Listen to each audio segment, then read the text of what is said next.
it's open season on Christians all the time. It's not open season on Jews all the time. People say something about Jews and they lose their job immediately. We've seen that in the last couple things. Nobody ever talks about Muslims. That's still a third rail. Well, that's because there's a real threat there. I don't think it's self-censorship in the sense of you don't want to get canceled. I think it's you don't want to get killed, and it is a real physical threat. There was this author, and he's very critical of Islam and like a lot of those topics, and he got stabbed during a speech in the throat. We begin with breaking news. Author Salman Rushdie has been attacked and stabbed on stage at an event in Western New York. According to the Associated Press, the author was walking onto a stage in Chautauqua. This is aftermath of what happened. This is in New York and Western New York. Another man attacked the author. Rushdie, best known for his book, The Satanic Verses, which sparked many death threats over the years, including a bounty of over $3 million. What? Yeah, so you don't have to worry about the Christians doing that. Well, that's what I'm saying. So now if the Christians want to be left alone, they got to start stabbing people. Like that's like no, it's not, obviously not. What I'm saying is that it's just getting old to me that like yes, we all know Christians can be judgmental. Yes, we know that this is not, but nobody ever talks about any of these other religions. It's always just one, always. Yeah, because they're like kind of the whipping boy. Yeah, they're the ones that they don't do anything about well, it. They come at you in the comments, and then what? Well, then they're also influencing our politics, though, so that is one aspect. You don't think the other ones are? I'm probably not to the same extent. Do you think that they are? Israel? Yes, I do. Yes, I do. How is Judaism as a religion affecting our politics? I think it has a remarkable effect on our foreign policy, for sure. I think an insanely outside effect. I'm talking about the religion. I'm not talking about the people or the state of Israel. I don't know if you could separate the two, can you? Yeah, because Israel, although it's culturally Jewish, right? And then you have you have a big Jewish population there of over 9 million people, but it's secular. It's not like it is. It's, how many Christians are in Mossad? I don't know. I would Probably not too many. I would venture to say 3 less than are in this room. I agree with both you guys, though. I think you both have a point. Yeah, I'm not. Look, say whatever you want to say. Look, I believe the book says at some point or another, "Judge not, lest ye be judged." So, and the church is going to die again if they don't find a way to portray him the way he was historically known to be. If you look at the history facts of Jesus, which I think favor Christianity in this weird way, that dude is not the dude y'all have turned him into. Y'all have Americanized Jesus and used him as a way of not only propaganda, but you've weaponized God. That was the opposite of who Jesus was. The same people that you are criticizing and going against are the only people that Jesus had a relationship with in the Bible. He did nothing but protect town whores, prostitutes, people in jail. Like the famous story, let he who without sin cast his first stone. He was protecting a prostitute. It's crazy. It's like, man, that's the opposite of what that dude was doing. So that's my problem with the church. It's like, even if we just go by the 4 books that y'all call the only 4 accounts of him, this dude ran around with 12 thugs. If he was here today, he'd be on a Harley. Now, fans of the Slick and Thick podcast will know that I have thoughts on this, and we went 90 minutes of sparring with our good friend Ruslan over this very topic. You did. So, before I get on my soapbox, let me open it up to you, Candice. What are your thoughts on that clip? I mean, hallelujah, jelly roll. You know what I mean? I have the same qualms. It's in all of the books. It's basically, what's the one? It's the thing in Matthew's. It's ignoring the splinter in your eye while pointing out the plank in someone else, or ignoring the plank in your eye and pointing out the splinter in someone else's, something along those lines. And it's essentially that none of us are perfect. It's not your job to be judgmental. It's your job to love, to have compassion, empathy for your fellow man.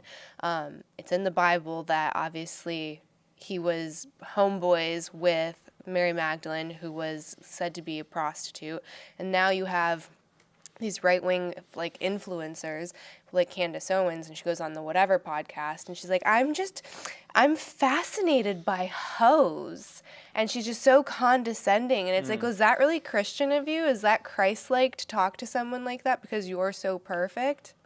Yeah, the judgmental aspect of it. What's your thoughts? Yeah, I mean, religion can come off pretty judgmental. And I guess, the old expression, sweating like a whore in church. But really, that's, if we got Jesus up on the wall, that's people that he ran with. That's, you know what I mean?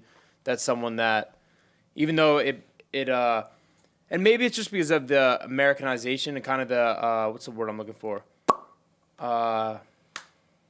Like kind of the Quaker. What do you call that? Puritanical. Puritanical. Kind of, you know, maybe the puritanical kind of influence and spin they put on it. I don't know. I kind of got a few thoughts on it that I'm kind of running through, but I'm not really sure. I couldn't say exactly how is he being portrayed in your guys' opinions. Well, listen, I mean, and how should he be portrayed? So my thoughts on it are pretty blasphemous and heretical. Oh boy. Yeah. So I think Jesus not as the Son of God is more interesting than Jesus as the Son of God. The fact that this could be the bastard son of a woman who was raped by an occupying You're talking soldier. about the Pantera. What? You never heard the Pantera theory? Pantera? No. Yeah. So they Hit her, G. So not only it dates back to like the times of Jesus' death.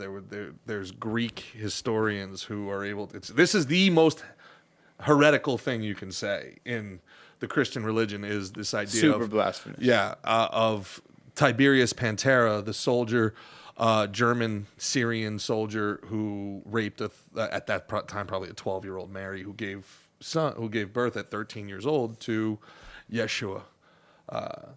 And that's, Jesus. And then, there was a huge... it kind of gives for the Immaculate Conception. Yeah. It kind of gives a more realistic, so to speak. There's so much... Well, that actually isn't what it means.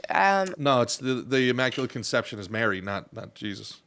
No. What? What? Yeah. So Mary... Yeah. Mary having it's sex it's and not, having it's not a virgin No, birth. she was That's born without... It's her. She was born without sin or something like that. That's it's someone without sin.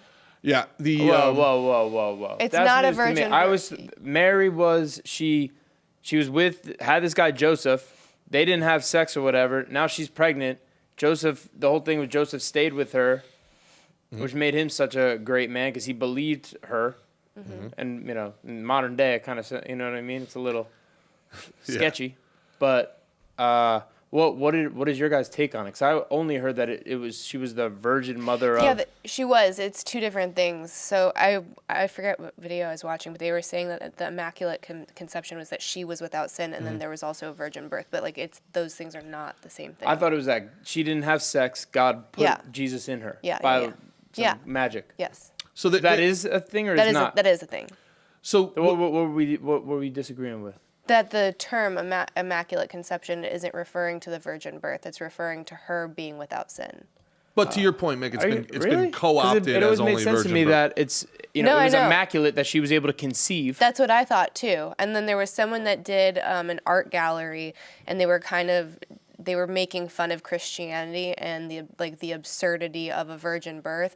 And then someone like a religious scholar came in and they said the Immaculate Conception is not the virgin birth. Like there was the virgin birth element, but that was its own thing. The Immaculate Conception was actually the idea that Mary was without sin, so that no human was without sin back then, and that was what was so profound. So they're two different things. They both are she part was of the immaculate. religion. Like her record, Right. she had not sinned. Yes. Interesting. 100-0. Undefeated. Yeah. So look, I'm a history guy. I'm a history nerd. You guys know that. Understanding the history of the situation. What Jelly Roll is talking about, just to get back to the clip, I empathize with. All right. And here in America specifically, you talked about the Puritans, right? Right. They came over Did I here. call them Quakers before? Yeah. I had Well, such a brain fart. But the Quakers Yeah. came over here too, and then basically because this is all fallout from the Reformation in England, and they're like, no, this isn't, you guys aren't taking, Christ seriously. We need to live a more, pristine life, and and we have to go over there to do it. So basically, these guys were stuck up. They were so stuck up that Britain was like, get the fuck out of here, man. Like, go somewhere else if you want to do that crap. So they came here, and Plymouth Rock, and so all religion has a political aspect to it. The Council of Nicaea, where they picked which books went into, that's a treaty between Eastern Rome and Western Rome, essentially, right? They just co-opted the old pagan holidays. Happy Merry Christmas coming up, by the way. And they took this idea of folding in these rebels who had this messianic destiny that they were trying to fulfill. When Rome, and if you're still seeing it today with what's happening in Israel and Gaza, you're seeing these same prophecies being promulgated. Like this is the coming of the chosen one. When the religious lands, when the holy lands are occupied, that's when the Son of God will return. So Jesus wasn't the only one. People thought John the Baptist was the coming of it, and then everybody knew the end of that is martyrdom. So John the Baptist was like, yeah, no, this guy. You guys should get behind this guy. That's your guy right there. And that's so like it's all very much been used as a political thing. So give unto Caesar what is Caesar's. Then Jesus said that after he flipped over the table. There's just no way. So Jelly Roll, I feel you. I love you, bro. And I'm telling you, now I say all this, people always think I'm ripping on Christians. I like Christians. I like people who live a good moral code, but I don't like the idea that they look at God as Sky Cop, looking down on everybody, trying to bust somebody, or like he's the bouncer outside of, And I feel like that was what Jelly Roll was disagreeing with. Yeah, I agree. I agree with his the way he assessed the Oh, situation. I thought you were saying like, I love you, brother, but. No. Gotcha. Get exactly. Now, Jelly Roll, for people that don't know, has lived a tough life. He is not without sin, and he probably takes it very seriously when people cast those stones because of who his wife was in a past life and all this other stuff. So it's very personal to him. And they've both turned their life around, and now I get all that. And the judgmental aspect, people, no matter how you grow into your 40s, if you fucked up in your teens and your 20s, people hold it over you forever, So I get that. But I don't think of God as some bouncer outside the club going, hey, bro, sorry, can't let you in. You jerked off 14,221 times and you ate meat on 2 Fridays, so back in the line. I don't think that's how it works. No. But I do think that's how holier-than-thou judgmental people use that to then make other people feel less than or I do think a lot of religion is like kind of that holier than thou thing. Where it is Piety. a judgmental thing. It's like you feel like you're better than, you know what I mean? You use the rules of these books to kind of feel better than in any religion, not just Christianity. especially woke. And woke's a religion, and don't tell me it's not. It's the same. Yeah, it's the same. Yeah. But I guess the problem now becomes there's good to them too.